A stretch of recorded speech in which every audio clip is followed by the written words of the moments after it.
Prince Jr. is the reason why NBA Ben 10 got shot and almost killed earlier today.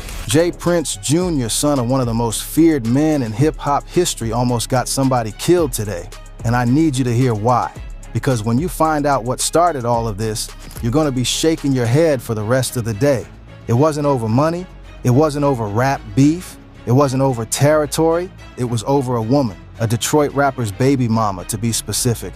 Prince Jr., the man who carries the weight of the Prince name, the mob ties brand, the whole Houston royalty image, got himself caught up with another man's BM. And not only did he get caught up with her, he started posting about it, dropping sneak disses, putting videos out with this woman in the car like it was a flex, like the man whose child she carries wasn't going to see it, like Houston streets don't talk. And because of all that, because of a situation that started over a woman, NBA, Ben 10 is in a hospital right now fighting for his life. Shot multiple times, didn't even have the beef himself, got caught in the crossfire of somebody else's ego trip. And if you know anything about Prince Jr.'s history, this ain't even the first time he's gone to war over a female. This man pulled up on Trey Songz trying to fight him over a woman. So this is a pattern, fam. This is who he is. Y'all need to hear this full story, because this is what happens when street politics and personal drama collide in the worst possible way. Let's get into it. To understand how we got here, we need to go back, way back, because Prince Jr. didn't just appear out of thin air. He was born into one of the most powerful dynasties in hip-hop history.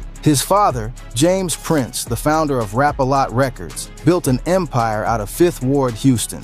For those who don't know, Rap-A-Lot isn't just a record label. It's the institution that gave the world the Ghetto Boys, Scarface, UGK. It's the label that helped Drake get his first real industry co-sign through Jazz Prince, Prince Jr.'s brother. The DEA literally spent years investigating James Prince in the 90s, believing Rap-A-Lot was a front for a major trafficking network. The two agents behind that probe, they were later convicted for corrupt conduct. Let that sink in. That's the family we're talking about. So Prince Jr., the son, grew up in that world. He went on to found his own label called Mob Ties and built his own crew, his own brand, his own lane.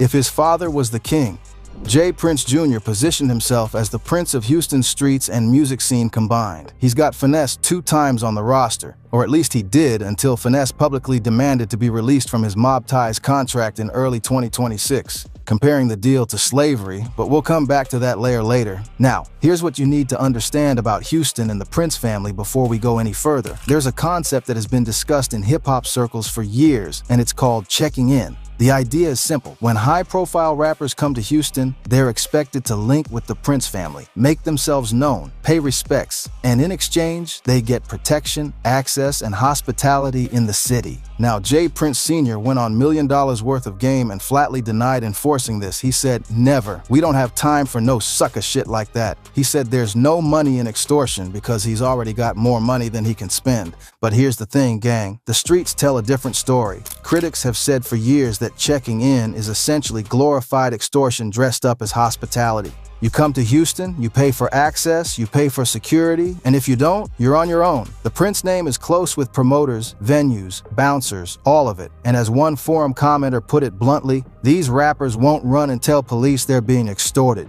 It's the perfect system, fam. And here's the most damning evidence that this isn't just theory. When Takeoff, the Migos rapper, was shot and killed outside a Houston bowling alley on November 1st, 2022, at a party hosted by Prince Jr., insiders pointed out that Takeoff specifically had not checked in with the Prince brothers. He arranged his own ride to the venue. He was separate from Quavo, who had checked in properly and was picked up by Jazz Prince personally. And Takeoff, the one who didn't follow the protocol, he's the one who ended up dead. Now, I'm not saying those dots are definitively connected, but the streets noticed, and the streets never forgot. That's the world Allstar Jr. walked into when he came to Houston. Now let's talk about who Allstar Jr. actually is, because a lot of people outside of Detroit might not be fully familiar with this man. Allstar Jr., real name Jeremy Ford, is an Eastside Detroit rapper and CEO of his own label, Get a Bag Records. He started rapping in middle school alongside T Grizzly as part of a collective called All Stars Ball Hard. He got serious about music after catching a case, a home invasion charge that sent him to prison at 19, and also ended his time at Michigan State University. He dropped his first mixtape in 2016 called Get a Bag or Go Home, and from there he built a legitimate independent following in Detroit's rap scene. Billboard called him a mainstay in Detroit rap. Vibe said he keeps showing why Detroit is a hotbed for talent. He's collaborated with heavy hitters from the Michigan scene: T Grizzly, Icewear Vetso, Skilla Baby, Rio Da Young OG, and in 2021, the man literally survived getting shot in the head. His jaw was wired shut during recovery. He released music anyway, through the wire, literally. He even covered Kanye's Through the Wire as a nod to that recovery. And this is not a soft man. This is not somebody who doesn't know the streets. Allstar Jr. came up in Detroit's East Side, one of the most dangerous environments in America. He's got hundreds of thousands of followers on Instagram. He's got a record label with a whole catalog. He's done time, survived a near-fatal shooting, and kept building. So when Allstar Jr. pulls up to Houston, he ain't a rookie. He ain't clueless. He's a grown man from the streets who's been through things most people couldn't imagine. But JPrinceJr. apparently didn't factor any of that in, because the situation he created over a baby mama was about to blow up in his face in the most violent way possible. Now here's where things get real, and this is the part the blogs aren't telling you properly. JPrinceJr. and Allstar Jr. have been beefing, but not over music, not over money, over Allstar Jr.'s baby mama. JPrinceJr. got involved with her, and instead of keeping it low-key, he turned it into content. He was dropping sneak diss videos, posting with the woman in the car, essentially waving it in Allstar Jr.'s face publicly. This ain't just disrespect to the man. This is a deliberate taunt. This is JPrinceJr. saying, I got your BM and there's nothing you can do about it. And just so we're clear, this ain't out of character. Remember when JPrinceJr. pulled up on Trey Songz trying to fight him over a female?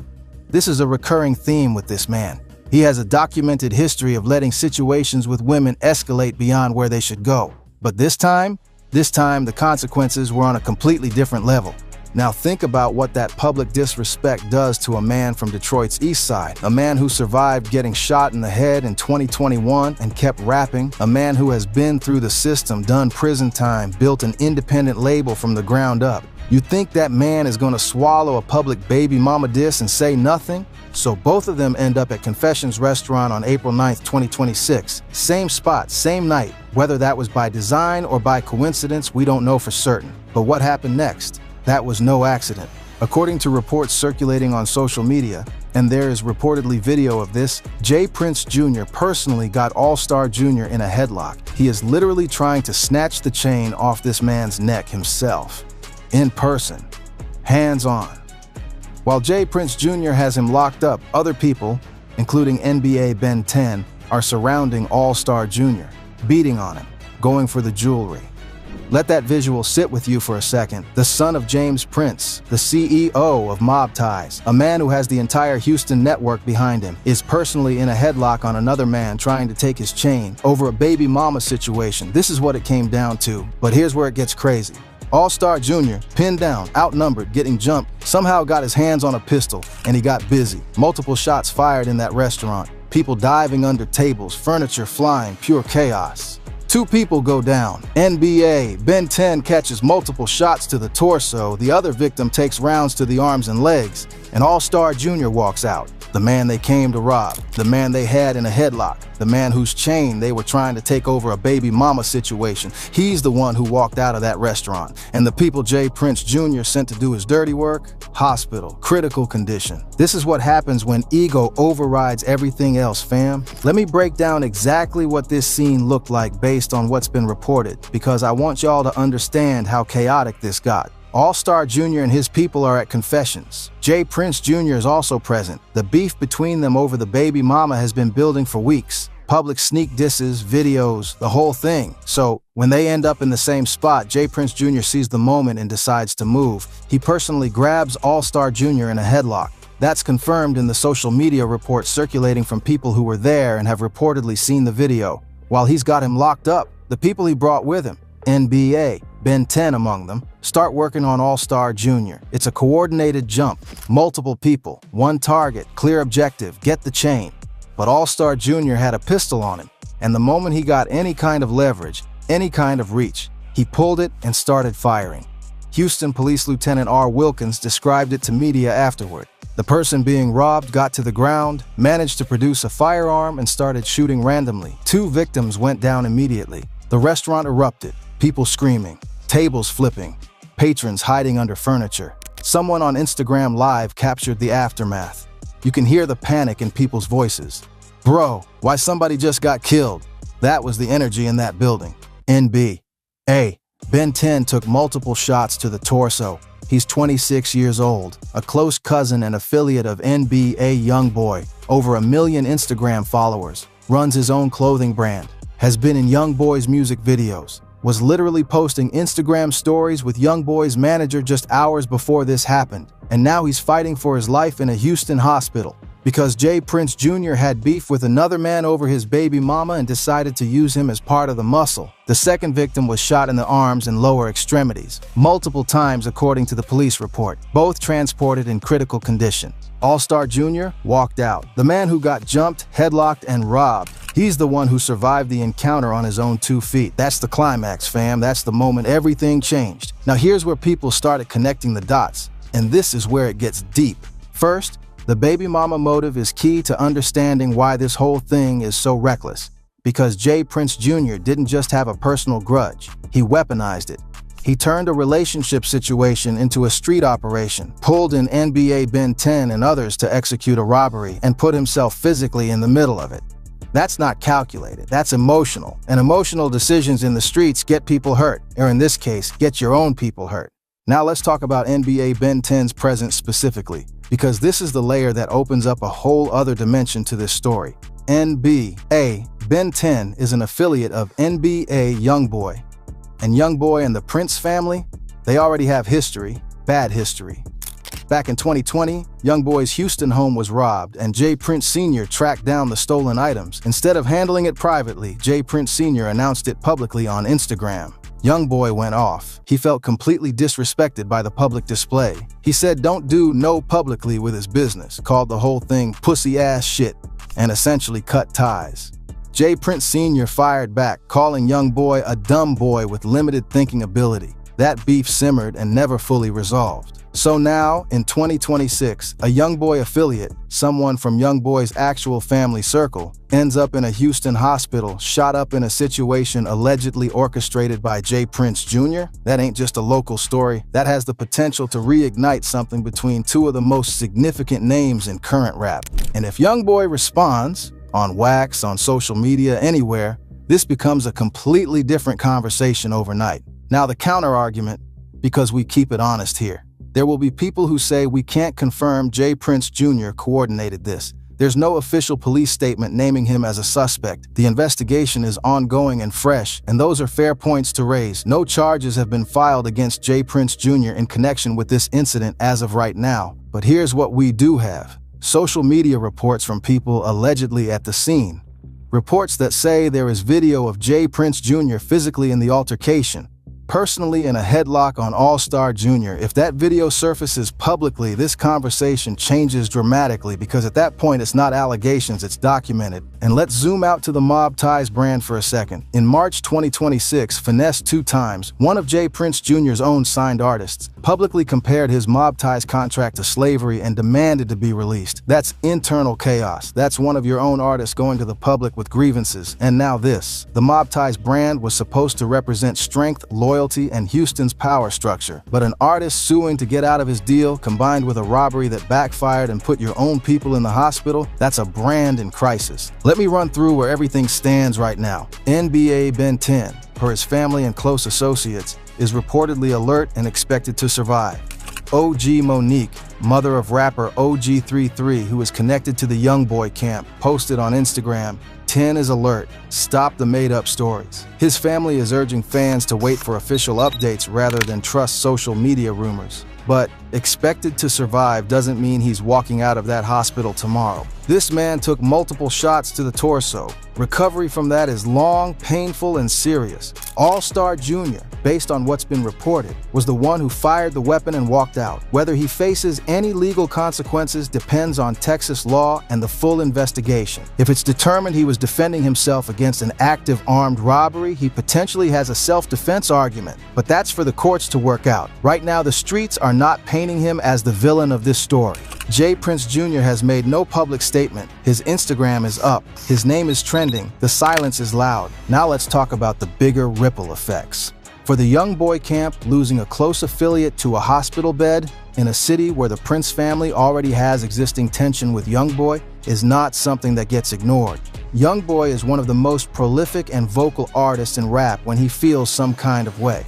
The question is not whether he's aware of what happened. The question is what he chooses to do with it. For Allstar Jr., ironically, this moment may be the one that puts him on the biggest stage of his career. Nobody outside of serious Detroit hip-hop circles was discussing him nationally before April 9th, 2026. Now his name is everywhere. And the narrative attached to his name is that he doesn't fold. He took a headshot in 2021 and kept going. He got jumped and robbed in Houston in 2026 and still walked out. Detroit is going to rally around him hard. For the check-in culture, this situation has ripped that conversation wide open again. If a visiting rapper can get headlocked in a restaurant by one of the most prominent names in Houston over a baby mama situation, what exactly is the protection that checking in is supposed to provide? Who is it protecting and from what? Y'all, let me zoom out and say what this really is about. Because beyond the robbery, beyond the shooting, beyond the individual names, this situation is a masterclass in how fast ego can destroy everything you've built. JPrinceJr carries one of the most powerful names in hip-hop. His father built Rap-A-Lot from nothing in Fifth Ward. His family has been the gatekeepers of Houston's music scene for decades. Scarface, UGK, Drake's early career, Ghetto Boys, all of that legacy sits behind the Prince name. And JPrinceJr allegedly chose to risk all of that, to put his own people in harm's way over another man's baby mama. That is the part that the internet cannot get past. And honestly, neither can I. Because here's the thing about power. Real power doesn't need to prove itself through petty situations. Real power doesn't need to jump somebody in a restaurant over a woman. Real power doesn't put its own associates in critical condition chasing a chain while a personal beef plays out in public. What happened at Confessions on April 9th, 2026 was not power, it was recklessness. And the man on the receiving end of that recklessness, a Detroit rapper who survived a headshot, built an independent label, and apparently came to Houston without fear, showed that recklessness has consequences. For the culture, for every artist who travels city to city, chains on, no entourage, trusting their reputation to keep them safe, this is yet another reminder. You can't control every room you walk into. You can't predict when somebody's personal beef is going to land in your lap. And in some cities, showing up at the wrong spot on the wrong night can change your life forever. For JPrinceJr, the next few weeks are going to be defining. Legally, what does the investigation reveal? If video surfaces of him personally in that altercation, that's a different legal conversation. For his brand, how does mob ties survive an internal artist rebellion and this situation in the same quarter? For his reputation, how does the son of James Prince explain that his people ended up hospitalized over a baby mama situation? And for NBA Ben 10, fam, we genuinely hope he pulls through. Whatever brought him to that restaurant, whatever role he played, he is a human being with family, with sons, with a life that extends beyond this moment. Get well, gang. Here's my question for the comments. Does this situation finally change how the industry looks at the check-in culture in Houston? And do you think JPrinceJr faces real consequences, legally or from the young boy camp, after this? Drop it below. Share this if you think people need to know the real story, not just the surface-level blogs. On this channel, we break it all the way down. No filter, no sugarcoating. Stay locked in. This is far from over.